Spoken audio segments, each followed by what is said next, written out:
বিএনপির স্থায়ী কমিটির সদস্য ডাক্তার জাহিদ হোসেন অভিযোগ করেছেন, যারা মব সৃষ্টি করছে সরকার তাদের বিষয়ে কোনো ব্যবস্থা নিচ্ছে না।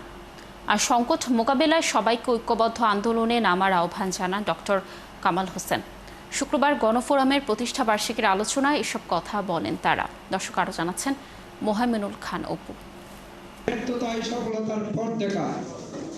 জাতীয় প্রেস ক্লাবে গণফোরামের ৩২তম প্রতিষ্ঠা বার্ষিকীর আলোচনা। এতে যোগ দেন দলটির নীতি নির্ধারক ছাড়াও বিভিন্ন রাজনৈতিক নেতারা।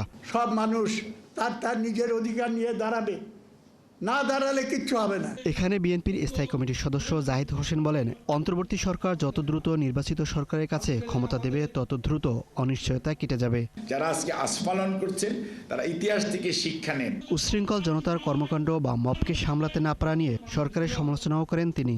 আপনারা বলছেন মব কালচার প্রশ্রয় দেওয়া যাবে না, সহ্য করা হবে না, কিন্তু 2 দিন 3 দিন পর পরই হয় শাহবাগ বন্ধ, অথবা কারো বাসায় আক্রমণ, অথবা কারো অফিসে আক্রমণ, অথবা কারো সভায় আক্রমণ, মানে এটা শুরু হয়ে গেল এবং কোনো ধরনের জবাবদিহিতা নাই।